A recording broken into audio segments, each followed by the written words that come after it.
Good evening. Welcome to Born Good Again evening. Africa. Yes, good evening, Sister Ayadu. Uh, Good we want to evening. introduce the program, and this is Real Repatriation Consultation, and as well as Born Again Africa. My name is Yazid Muhammad, and this is Jeanette Muhammad, and int- we are interviewing Sister Nancy Ayadu. Sister Nancy Ayadu, good evening. Good evening. At the same, Uso Makoro. Good. So you are most welcome. As Thank you. we discussed earlier on before the program about African diaspora relationships and your experience with starting a WhatsApp group called uh, Diasporan African Diasporan Love and Dating. Uh, Yeah. this is my wife Jeanette. She's from the Volta region of Ghana, Okay. specifically Mafi Kumasi.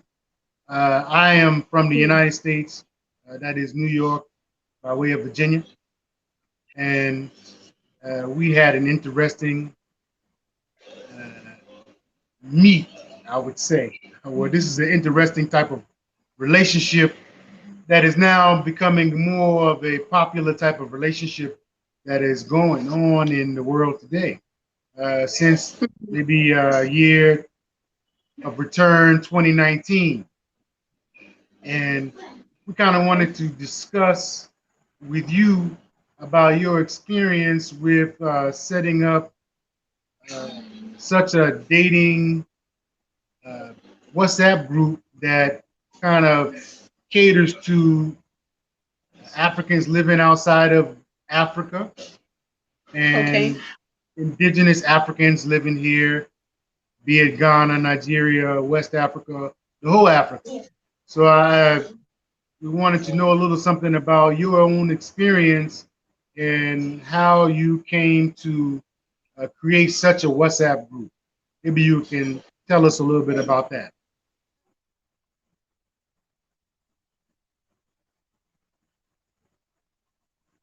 Uh-oh, I think we lost her.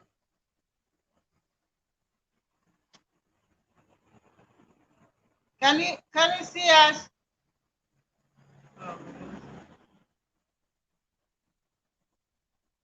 Let's wait a few seconds and see if she'll be able to come back on.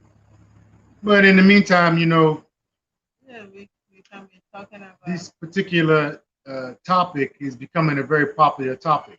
With Real Repatriation Consultant, we have created something uh, within our services where we can support these type of relationships so that we prevent anybody from running into unnecessary issues so that we can Basically, we would like to share our experiences yeah. so that people can also learn from it, and that can make their relationship better. If you know how uh, the our culture and those things, you have to know mommy's the culture is there, the values. You have to know those things are there. So if you learn it or if you hear it from us, I think it can better yours. Ish. Yes, exactly right. um, I can talk to that very well as a African American and married a Ghanaian sister. There are definitely some cultural nuances that we have to become familiar with. Even the opportunity to hear the perspective from uh, a Ghanaian sister is very important. It's not often, I don't think it's often something we get a opportunity to hear from.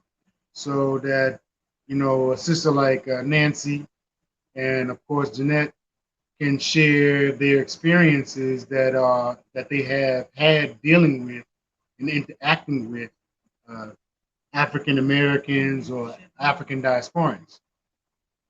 There's Nancy.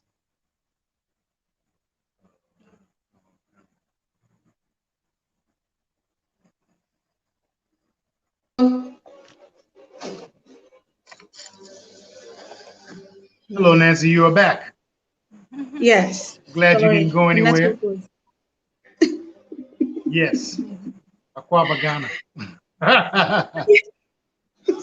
Sometimes the network is a little breaky, so I will ask all those that are paying attention Yeah. to the stream, and this is a live stream, that people have a little bit of patience with us so that we also be able to give you the information that you need and give you some quality dialogue to build upon. So, Sister Nancy, what you missed was we were kind of explaining about the necessity of learning about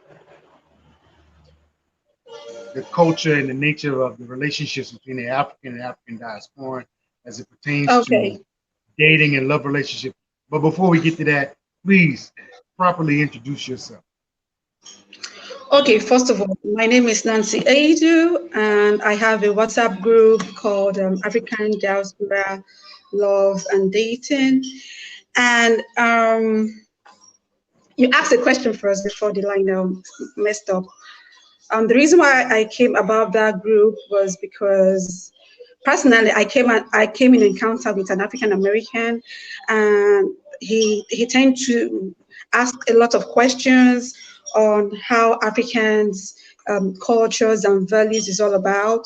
So from the way he spoke, I felt okay, this guy wants to connect with Africa, but it seems to be lost kind of, and wants some kind of relationship and wants to know more, because I remember I had to take my time to take him out, to show him places and all that. So he made me realize that there is a lot to be done. There's a lot of information that has to be passed out to the African Americans who would love to come to Africa. So like, why don't I just try to introduce this love dating kind of thing, because I feel our ancestors who went into slavery way back wants us to connect some kind of. So I'm like, okay, I think the best way to go about this is just, start up a relationship and dating kind of thing, or have a platform to start this. So that was how I was able to come up with the WhatsApp group, dating group. So Okay. it's not about connection. So it's just about connecting back to their roots.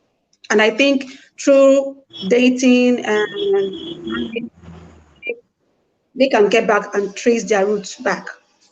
So Well, thank that's you it. for that. As a diasporan, I appreciate you even acknowledging the fact that our ancestors want to see us come back together. And that is really essentially, where a lot of the uh, impetus or what is motivating a lot of us to come back to Ghana or to the Mm-hmm. West Africa or Africa in general, sometimes is based in our search for love, and maybe we are not finding love in our home nation, and that's our in some kind of way. That I don't want to say America is our adopted home nation, but some of us don't feel comfortable there, and and our spirit or our has led us to the journey that has brought us to Africa, or even right at the door of no return. And we've decided to, those of us that have taken that initiative to look for a reconnection with the continent and its people. It's a very on a high vibration, which we call love, which is the highest vibration. I think that is the basis where we can begin to develop, grow, and cultivate relationships, long-lasting relationships. So I applaud you for even extending yourself to create such a group, so that there will be a platform to facilitate such relationships. I'm as this is such a unique pairing, across the ocean. Myself, I repatriated to Ghana in 2009, and with my mother in 2009, and came to settle in Ghana and to start some businesses. And essentially, through my working in the community, I met my wife Jeanette, and our relationship kind of just has evolved over time. And I'm still very much learning cultural things. And when we spoke earlier, you spoke about some of the challenges of being in a relationship of this nature. Maybe you would like to, I really would like to hear, and I think our audience and the audiences out there would really love to hear from Ghanaian sisters, and their perspective on the nature of the relationship, the challenges that we may face and overcome to also have a successful relationship, repatriation, and a bond. They're not, it's not just individuals marrying individuals, it's families marrying families when you get to that stage. Exactly. So why don't you please, you and Jeanette, please express or share with us your own personal experiences. You mentioned the brother from the United States. Let me ask you about your personal life before we get to that. Are you currently married to a diaspora? Oh, for now, I'm divorced. Yeah, so I'm single, definitely divorced and single. So, You're but single. That's okay, and that's fine. And you also do you have children here? yes, I do. Okay. Congratulations. Jeanette and I, Thank we also you. have a boy. Jeanette and I, we also have a son and a daughter. My daughter is Rose McBenya. She's 3 years old, and my son is 2 years of age. Jeanette and I, we have been married since 2013. So we're coming up on Wow. our 10-year anniversary next year. So, so far, we've been really, as my wife would say, so far so good. We've really been able to work it out and overcome a lot of the Yeah. challenges. Mhm. What are some of the experiences that you've had interacting and dating with the African diasporan men? Yeah. Yes. It wasn't really that easy dating an African American, if you know what I mean, because checking our background or my own background, I've been able to mix up with our own people, Africans. So dating an African American, especially from a distance, because it started with long distance relationship. So my experience with an African American wasn't that rosy because of our cultural difference. Honestly, we kind of argue every time. Like when we started, it was a mess. Honestly, I won't lie to you, it was a mess. So we had to take our time to talk things over and be like, see, I think this thing is not working. It was like, yes, I think it's not working. Yes, the cultural difference is just too much. I was like, okay, so what do you think we can do? Because we, as African women, we believe in talking things out, sorting things out, like talking about it. So he was like, no, there is no need to talk about this. This it is what it is. It can't just work. I'm like, okay, first of all, let's just try to trash some things out. Then we can now decide if it's going to work or not. Well, let's just first of all put assumptions apart and ask questions. So I think the best way to move forward in this relationship is ask questions and never assume. Ask questions, don't assume. That was the key Absolutely. at first. So exactly, because when you assume, and coming from two different cultural backgrounds, it's going to mess all things up, because if you don't ask the person or your partner, like, what do you mean? What does that supposed to insinuate? What are you trying to say? Because in my own background, in my own culture, when you say this, this is what it means. Oh, really? Okay, this is what I am trying to say. Oh, for real? Oh, okay. Then we have an understanding. You understand? So that is what I tell my members in the group. Please ask questions and don't assume. That is the only way you can learn. So for my experience, I noticed, the guy asked questions, but his own questions and me answering him, he was taking it to another level. He wasn't really learning. He was trying to like take advantage of that and, make it how do I put it, to his own advantage. Yes, he wanted to just use my reply, my answers to his own advantage. Like, for instance, Nancy, when he says, Nancy, how do you African women view men? Like, how do you see your man? Like, okay, here we respect our men. We respect our men so much. We are very submissive. We don't try to yell back. And even if we do, there is a better way to go about it. We don't really have to shout at the top of our voice, But later I knew he was trying to use all that to his advantage. He became a narcissist overnight. Wow. Like, it got to a time when I got angry and I'm like, how to express myself? Be like, you yelling. Didn't you say African women don't yell? I'm like, yes, but I'm angry. Okay, you know what? I'm sorry. Good. I'm the man. I'm the boss. I'm the this. I'm the that. I'm like, Oh, really? I'm like, that doesn't work with us here. We know you are the man, but you don't need to tell us.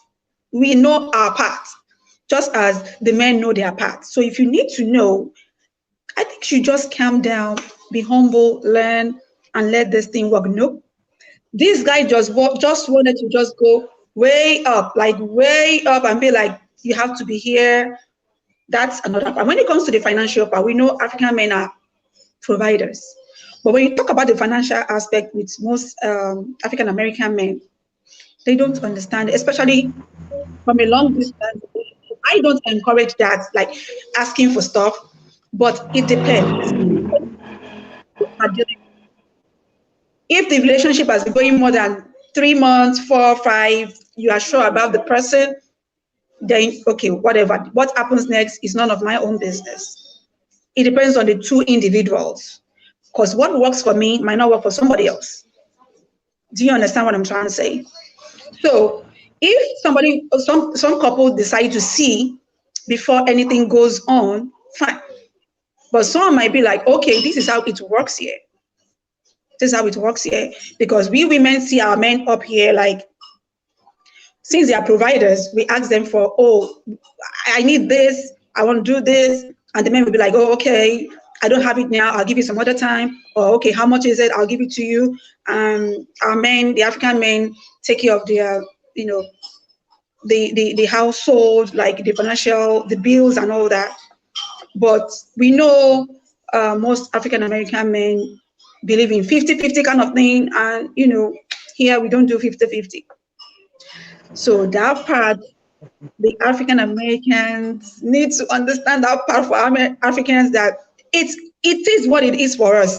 We are not being mean. It's just who we are. Am I lying? Yeah, exactly. I'm asking your wife. Yeah, it is what it is.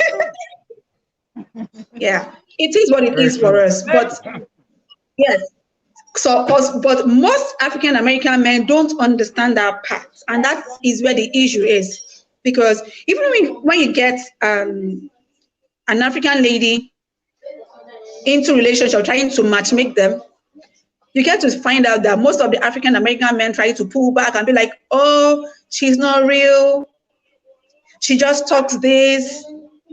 We don't get along. Because I have reports of people coming back at me and be like, That lady is too demanding. I'm like, okay, wait, hold on. I try to know the time and period they started chatting. If it's within a week or two, or a month, 2 months, I don't encourage that. I believe the first 3 months, 5 months, you should get to know each other better before anything. And I encourage the African American men to try as much as possible to travel down here, see the person, make sure she's real, then you take it to the next level. You understand? So that is what I preach. You don't assume, you ask questions. But in my own relationship with the African American family, it was a mess. He was rather taking advantage of the fact that African, we don't really talk back at our men. He really abused it. So that was why it didn't really work with the both of us. I'm like, see, Wow. in as much as I respect you, this is not going to work because I've been through an abusive relationship, so I don't think I want to start another one. Mm-mm. So that was it for me. So that was why it didn't work out. And I found that naturally him, even before he met me, from the discussion we had, he was a narcissist. He was a narcissist, inborn. So I think I helped him to be more narcissistic, if you understand what I'm trying to say. So him asking those questions, he was actually being smart to see, okay, let me see how I can penetrate her psychologically to my own advantage. And I wouldn't implore anybody to do that. If you meet a good woman in Africa, respect her.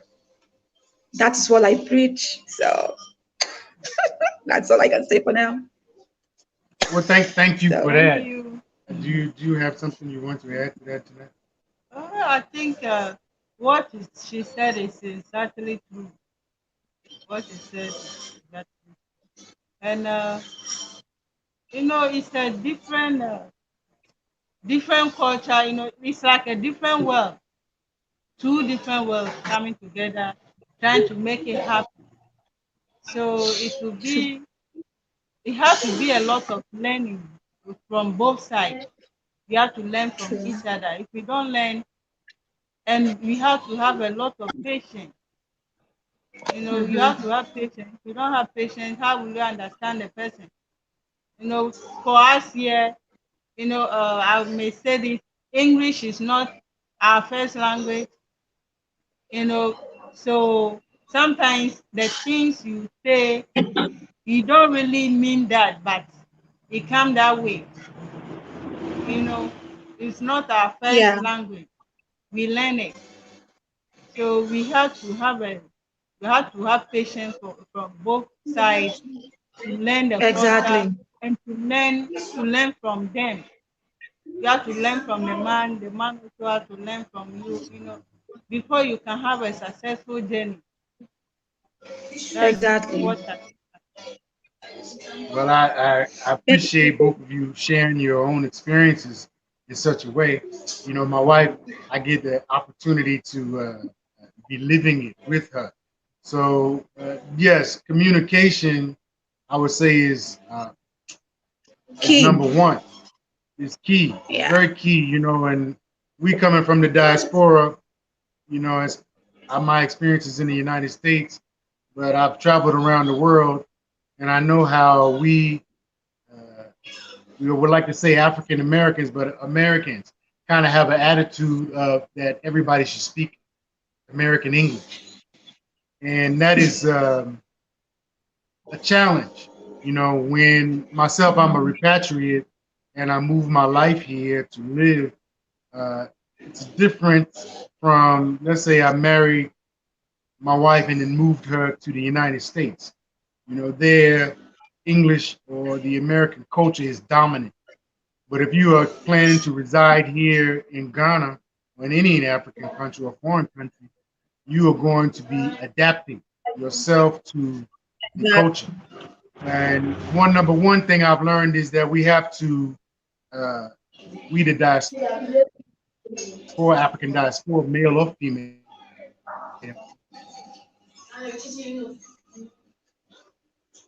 is give our opportunity to uh, learn the language, learn the culture, and don't be afraid to make a mistake or say the wrong thing, because you with somebody that you truly love and want to be with, uh, they also can appreciate the fact that this is not your first language, and you're also trying to reintegrate yourself into the community Mm-hmm. and with your wife or the person that you want to be with. Those things take time. So communication is very, very important. Something I wanted to ask you was about the dynamics in your WhatsApp group. Do you have more African, or do you have more Ghanaians or African diasporans, males or females? How do you see the breakdown going? In the group, we have more of the African American men. Like we have more of them. Like let me say, in the group, we are a total of. Hold on, please. We are. I think we are about 50. We are about 56 in the group. So then we have like 10 to 10 to 12 African American men. Then we have like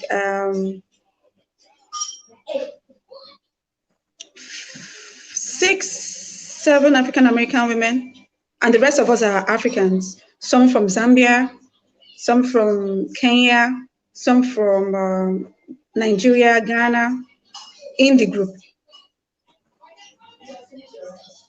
So Okay. Okay.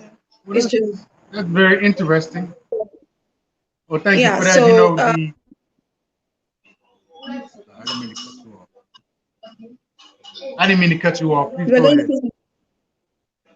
Oh yeah, I was just trying to say it's not just Ghanaians or Nigerians. We have other people from East Africa who are also in the group. Uh, So for now, we also have our own platform on Facebook, which is the African Diaspora Dating. We also have that on Facebook and that's on WhatsApp. So now it's the one on WhatsApp is more private for now. That's why we're not too many. So we are just trying to come up because the group was created this year. That's January this year. It's something we're trying to build. Gradually we'll get there. So we're just trying to maintain the people in the group just to understand how it's going, how people complain, so that when we have the large numbers, we can know how to, guide them and pull them through. For now, the group is much more private, like that. well, you For mentioned now. something there. You mentioned something there, and that is complaints. And what we want to definitely be ahead of, or be trying to solve. Those are the challenges that these type of relationships sometimes face. You spoke to the cultural aspect, and let me say, from my own personal experience, that language is a huge barrier. I've been here living in Ghana now since 2009, and I would say my wife is in Ewe. Uh, Okay. and the community that we live in here in the eastern region is a diverse one. It's made up of Krobos, Airways, as well as Akans, and that is the Akwamu Akans. And they speak Akwapim Tree. And the Airways, you have some from Bator, some from Mafi Kumasi, some from Akachi, and Hmm. you have, then going into Osoduku and Somanya and Palm, going up to Concordia. It creates such a diverse group of people here, and everybody's kind of intermingling and intermarrying. Sometimes, I find myself, I kind of just stay around my house because I don't always hear everything going on around me. So, even in my opinion, it kind of builds a stronger bond between my wife and myself. Though I wish to be able to hear more and express myself better in the local languages, I'm now learning it's really a skill, and it takes time. You know, that's one step. The other step is that much of the cultural uh, nuances that you are accustomed to, I'm not accustomed to. So I want to use an example as funeral. You know, maybe a relative of somebody in your family may pass on, and uh, we all are to assist or pitch in, and as a communal burial or communal, you know, as a family will put their arm around each other. You know, when my mother, like I mentioned earlier, that I moved here with my mother, and in 2008, and in 2018 she passed on and became an ancestor. And you know, I was here really virtually by myself when my sister and my brother came down to also help to, you know, bring closure and bury my mother. But it was a large part of the people who put their arms around me and my brother and my sister were my wife's family and some of friends that I've cultivated relationships with. So, you know, it was not a surprise, but it was warming, you know, to have that type of bond, you know, even from extended family, their concern and wanting to even participate and take it to another level of uh, assisting us, you know, where the elder of the family, my wife's family, came in to uh, Try to let's say help. be in front of me, so I don't have to deal with everybody coming in saying I'm sorry, you know, that sort of thing. And to also assist us in mourning. That's virtually what it is. The whole community kind of came around to also mourn with us. You know, those are some of the cultural things that have fell off in the westernized world. You know, in the United States, once upon a time ago, it was like that. But you know, the advent of life insurance and these other type of businesses that came in kind of disconnected us from the interconnectedness of family and community. You know, so coming back, moving into Ghana and then having that experience, you know, it really brought my appreciation for the love between myself and my wife, but also between my family and her family. You know, my brother, he's more comfortable with her family. My sister's way more comfortable with her family now through that experience. You know, and that helps to build the love, and also helps to also help with some of the challenges of overcoming the cultural differences. Okay. When you were you married to a diasporan, or you were married to a Ghanaian brother? Actually, you mean my first marriage, right? Correct. I was married to a Nigerian. I see. Yeah. Well, that's an interesting marriage. Yes. You know, But in America, we were never married. We were just in a relationship, just dating. That's all. in a marriage,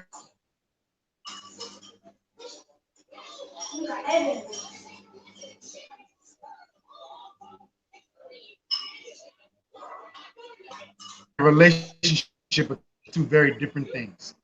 They're two responsibility and expectations are different, you know, in a marriage and in just dating. So, you know, let me ask my wife, Jeanette, dealing with African American, dealing with you have dated Ghanaians, obviously. Now you're married to a an African American, but we also dated.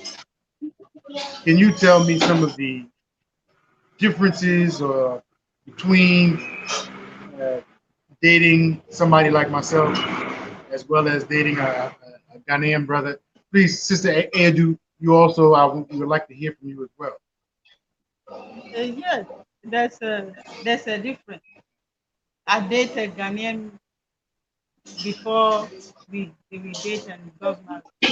I think the difference is for the for Ghanaian man or our brothers here, they know they also know the culture, and they know how our men is supposed to take care of you. No, that's if you are in relationship, you take care of your girl, or either the girl will leave you. You know, and we know how.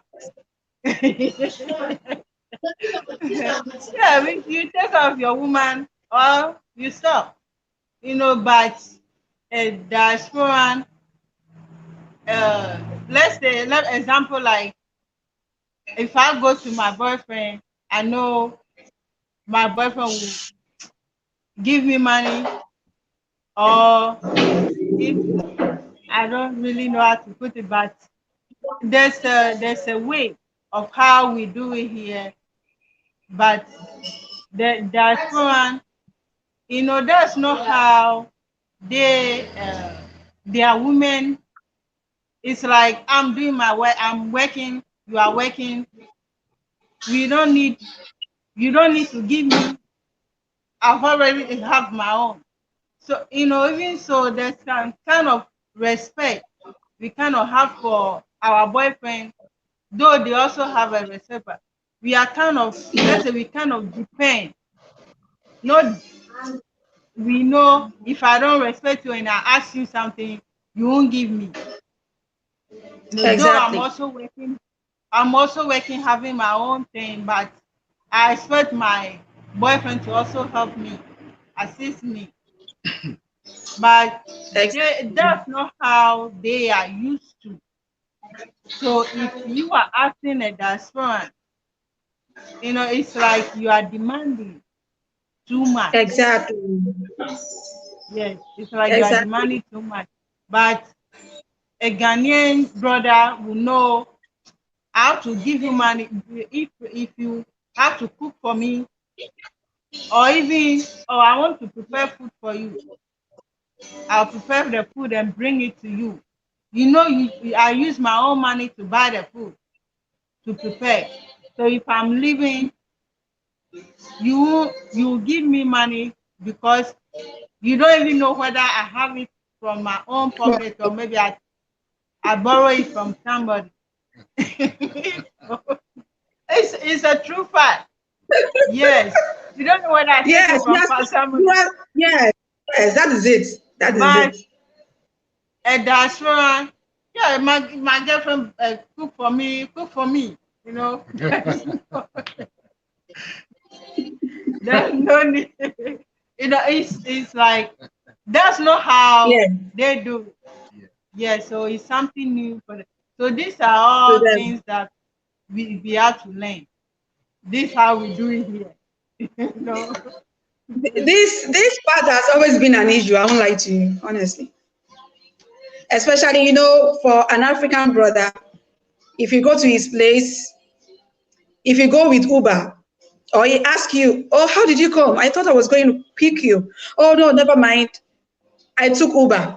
You don't need to tell him that when you are leaving his house, he needs to give you money for that Uber back, right? Yes. For you to have told him, "I picked an Uber. I took Uber to come see you. I don't need to ask you for money." For me telling you I came with Uber, automatically in their head, I need to pay her for the Uber when she came Going back.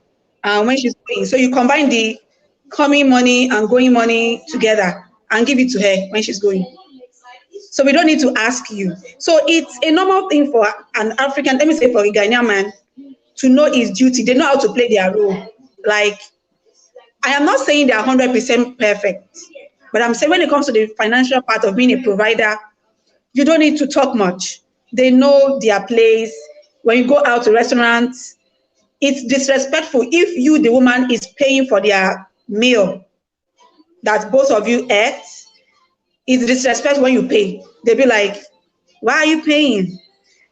To them, it's as if someone wants to show off. If you want to pay the meal, they'll be like, she wants to show off that she has money. Yeah. No, it's automatic. The men pay. We all know the men pay for the meals. But I noticed the African American men, even in the groups I am in, they be like, oh, the lady should pay, and the lady should pay for the tip while I pay for the meal. Like, it's kind of confusing to me. I'm like, why are these guys talking like this? Men pay. So then I had to like learn more from the comments, how they talk, what they say, and be like, So until I met this guy too, I'm like, okay, I think it's just a general thing for the African American men. They believe in 50-50. They believe they're paying bills in the restaurant. The woman should also pay. We don't do, it's not our thing here.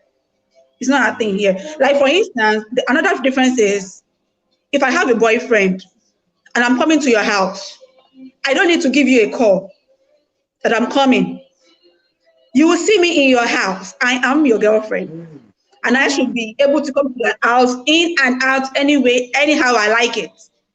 Yeah. Except Sure about that? if you have a misunderstanding, you won't see me. Yes. If you have a misunderstanding, you won't see me. Or if I travel, you won't see me. But as long as I'm around, I don't need to give you a call. I'm coming to your house. As a matter of fact, I have a key, a spare key to your room, to your apartment. Yes. So sometimes you're gonna come meet me in your house and be like, hey babe, you around? Yes. Oh, I just made your meal, I just cleaned the house, I just saw some of your clothes, I help you wash it. So they appreciate it. Oh, thank you.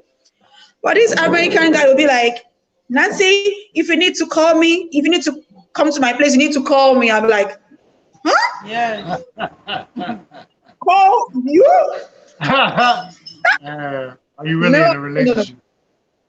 Yes, because if you say that to an African woman, especially a Ghanaian woman, it will be as if you have multiple women and you are timing it. You play, you fooling around. That's how we call it. He's fooling around. That's how we say it. Like, why would my man tell me to call him before? Because guess what? I'm not going to call you. I want to see what you're doing. So by the time I show up, there's going to be an argument because he's an African American. He said I should call him. I'm African. I don't think I need to call you. So then, Well, you know what I mean? let me share some of that's I'm my own person. You know, exactly. You don't know. Maybe I need my privacy. We don't know what is called privacy in Ghana. There is nothing like privacy. We are coming to your house. If you want to sleep, the highest thing we'll tell you is don't worry. You need your privacy. I can be in the living room watching movie while you are in your room. I'll wait for you. When you are ready, you come and meet me. We'll talk about it. But don't tell me to go away or not to come at all. That is rude. Like, be like, what does it take me for? Does it think I don't have a job? Okay, guess so. You're not going to see me for the rest of the month. So let me come in a little bit here and maybe share with you some of our own experiences as African Americans. You know, in the United States, some of the dynamics there that have been created, let's call it social engineering, where, you know, in Ghana here or in Africa and the larger part of the world, the males are the main breadwinners. But in the United States, you know, for African Americans and the dynamics between the male and female, it has been set in such a way that a lot of the women out earn their men. You know, a lot of women are more educated than men, than their male counterparts. Therefore, you know, and this wasn't always the case, and it has been something that's been growing, I would say maybe since the 1970s.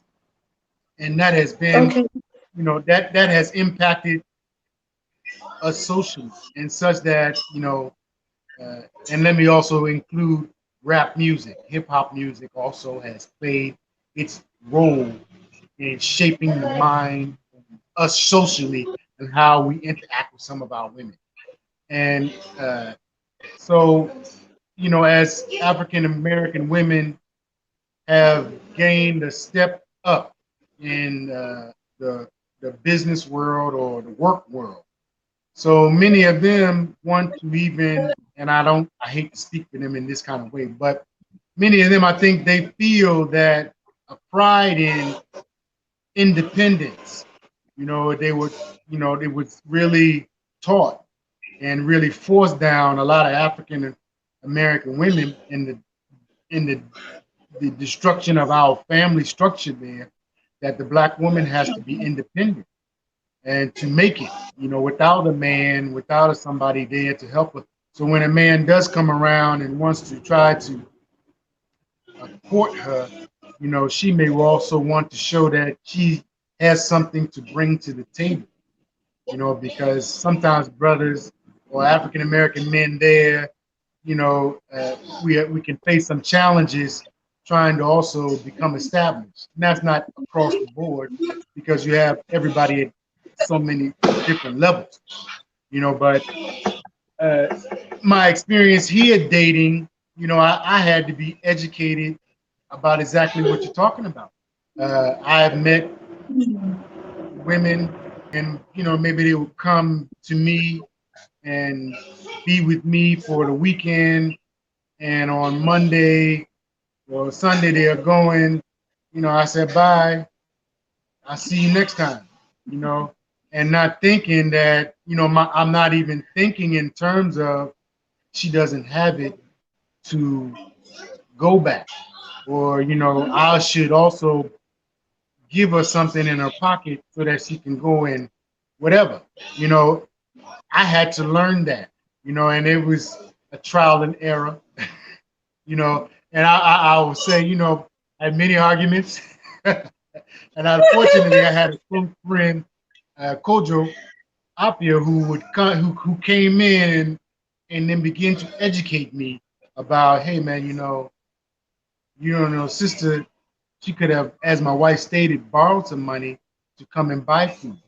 Maybe she came with a bottle of wine. Maybe she, you know, and took time to come on a chocho from a long distance to come and spend time with, you know, with me. Not only that, go to the market, maybe use her money and buy. You know, I'm just feeling like, Yeah. oh man, I'm the man, you know. And at the end of the day, you know, sister is really thinking that she's doing something also to get something. And you know, and Yeah. I think in that dynamic, if you put it into an African American perspective or experience, we may think it in a negative way and not a way that she is trying to express love. You understand? Even Yes. Yes. showing up at my house unannounced, that is not an expression of love for me. You know, I also want to respect your own privacy and where you are, what you're doing. So if I'm coming, I think I would call you before I'm coming. You know, and that is a lesson that I had to learn, you know, because I had somebody prior to my wife pop over To my tell house you, and I was like, hey, what are you doing here? don't do that. What are you doing here? I have somebody else coming to visit. You have to go, you know. And you know, you know, to try to avoid those type of, you know, granted. You know. Also, sorry to cut you short. There is this thing that we even say, we do say here that we laugh. We tell you, if an African woman tell you, "Don't touch me," she is telling you, "Touch me. I am angry, but try to hold me. Hold me." When I say "Don't touch me," doesn't mean you should go away. I am telling you, touch me. Do you understand? Like, when we try to communicate with you, we use the other way around. We go the negative. We don't tell you the positive. We don't go straight. We go like this, Hey, like don't this. tell everybody all the secrets, though. Yeah. You're giving up Say, secrets. Don't do that. I thought you said that I shouldn't touch it. I should go away. And really, you're going? I said you should go away. You're going? Oh my God! You don't even love me. You know, that kind of thing. So if you're dealing with an African American and you say he should leave you, definitely he's going to leave you because that is English. Leave me. You understand? Leave me alone. No, okay, you said that. And if you're having the argument, I say, he left me alone. What? But I thought you said I should leave you alone. Really? So because I said that, you had to do that? No. Do you see the difference? Oh God. It's a huge So the something thing is, because I tell you. So when you're dealing with, they need to learn it. I think it's a whole lot of course on its own. It's a course that the African Americans need to study. Then the African women too, or the men, we have to study them. So we go for each other's course. We go for your course. That's why I said there is much to learn when it comes to African American and African relationship. There is a lot to learn. I used to tell some of my friends who are African Americans, if a woman say don't touch me, it means hold me tight. Hold me. This is when I need you. Hold me. Don't leave. If you leave, you are even being rude. You are even adding more salt to injury. I said leave, right? But I mean don't leave. Hold me. Oh, you are touching me. Don't sleep on this bed. Come and sleep on this bed. This is when I need you the most. I think they should take note of that now. So when your girlfriend says, don't call me, and you go for a week without calling, that is trouble. So don't call me means please keep calling me. Keep disturbing. I'll give up. I won't get angry at a point anymore. Keep calling. I'll laugh at it, then we forget it. But if you don't call just because I say you don't, that's trouble. That's trouble. Well, I would say, then I've disappointed quite a few, quite a few women. We have been cultivated in no means no. That is part of the training that men receive. Our no means yes, here. Our no means yes. I quite remember in university, in the dorms, they would have people come to the dorms, the male dorms, women dorms, and give lessons on date rape and these sorts of things, socialization. And this is how you talk to women. If the woman says no, you better stop. You better do these kind of things. So me, I took it to heart, and I don't want to be accused of anything like that. But culturally here, that's something totally different, because I've heard that what you're saying several times. Hey, don't call me, don't call me anymore. I'm like, wow. You hold my hands when I'm angry, hold my hands, draw me back, don't go. That is a sign of love for us. Oh, he held me when I was going, he hugged me even though I was angry, or when it comes to maybe, okay, for instance, I'm angry, you're angry, we are couples, and you're like, oh, because she's angry, she's mad, I don't need to touch her. There is nothing like a husband raping a wife here. There's not like a husband raping a wife. As a matter of fact, when you have misunderstanding in Africa with an African woman, you settle your dispute in your bed. And you know what that means. In your bed. You don't go separate ways. Don't say because she's mad, she said don't touch me, and if I touch her, she might go and report me to the police. There is nothing like that here. As a matter of fact, the bedroom is a room where we settle all our disputes. All our arguments end in the bedroom. Yes, with an African woman, yes. When you say ends in the bedroom, there's something called pillow talk, and then there's sex. Are you talking about pillow talk? Are you talking love making? Love making. When it's not love making. Thank you for correcting me. So when you're saying I offended her, I don't want to touch her, she might report me to the police, she might say I raped her because it was out of control. No, that is when we need our men to hold us. That time, yes, you need to, even if she said no, don't touch me, keep touching. Keep touching, she will succumb. That is an African woman for you. That's a tip. Amen. Amen for that information. There are a lot of brothers out there that are fishing for that type of information, and it's very good that we have these type of dialogues so that we begin to have a better understanding of each other's culture. And not, you know, these are, you are speaking of some just minute nuances, but they really impact on a very grand scale. You know, if you are Mm-hmm. saying no, but meaning yes, and I've been taught no means no, we can't hear each other. You Mm-mm. know, we can't hear each. The communication has stopped. Even speaking the same language, the communication has come to a halt. You know, so those are very important.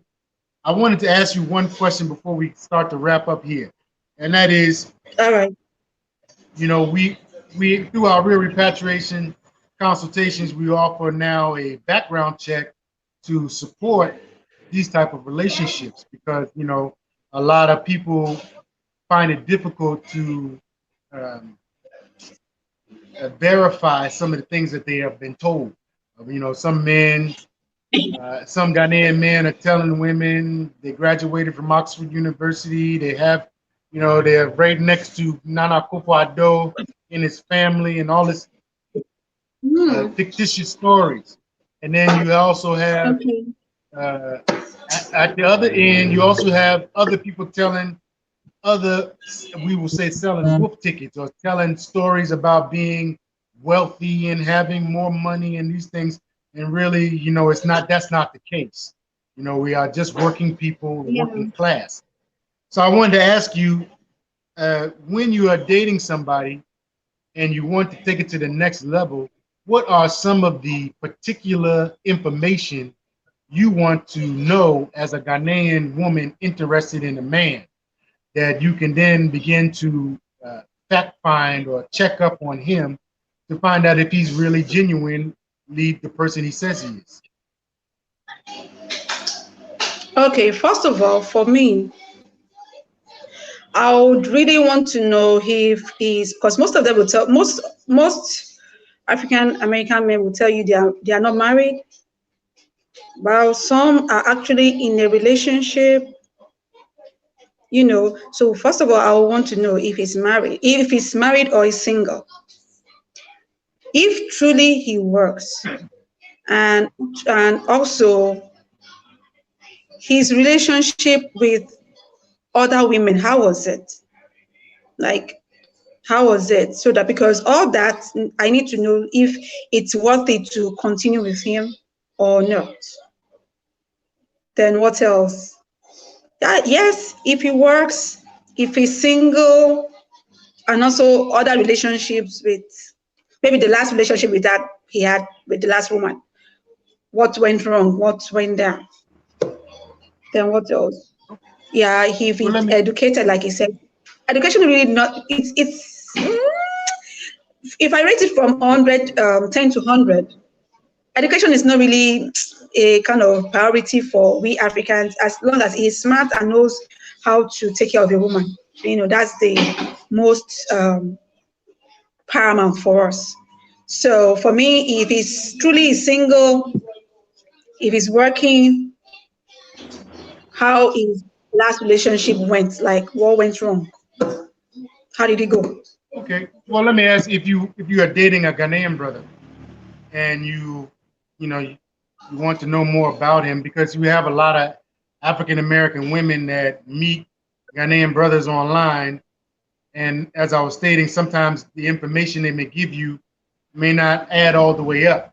So, you know, through our service, you know, and our service is really for those that are seriously going into a relationship, maybe into marriage, and they want to know, hey man, where's your family house? What is your last name, your surname? Uh, where do you live? Where do you come from? Uh, what work are you doing for yourself? And how you even go and check up on those things. If you, when you are dating a Ghanaian man, how do you go about that fact finding information?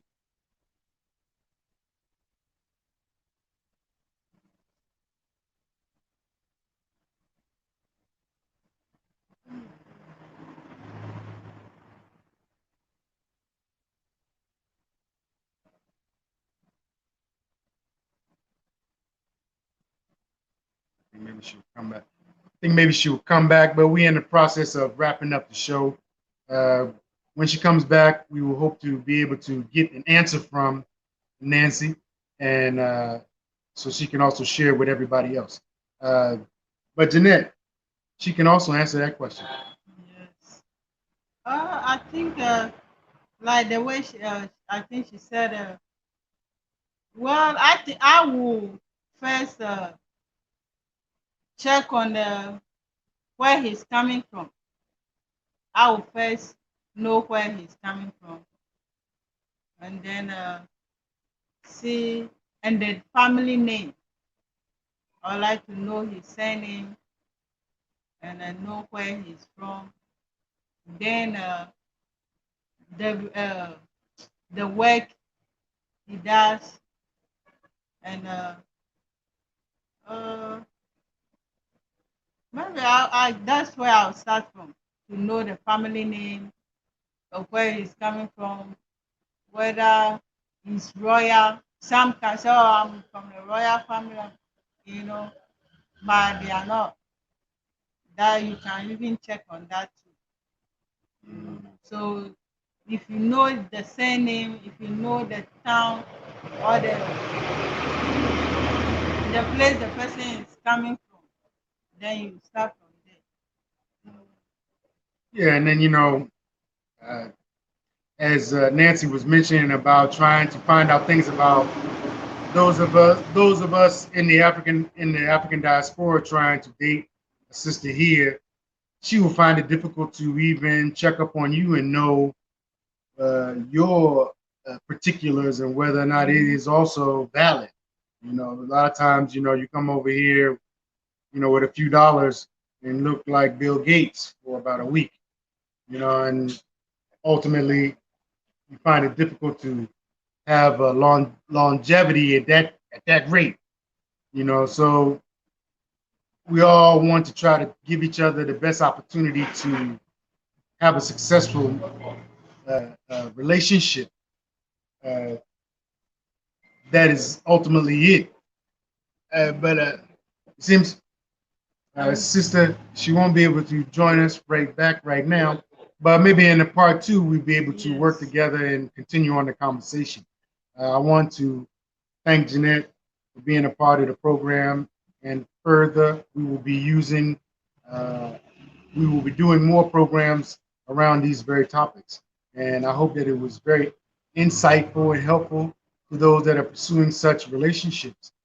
Please, if you want to reach out to us, Real Repatriation Consultation, you can reach us through uh, our Facebook page uh, called Real Repatriation Consultation, as well as Born Again African Ghana Soul Food, which is our business that we also run. That is our brick and mortar business, where we have a rest stop just here adjacent the Adomi Bridge. If you're going into the Volta region or you're visiting Akosombo in the eastern region, you get an opportunity to come by and visit us and see how we're doing and taste some of our delicious Ghana soul food, which is a combination of Ghana soul food as well as African American soul food. So again, I want to thank you all for being a part of the program and uh, look for our next post. Thank you.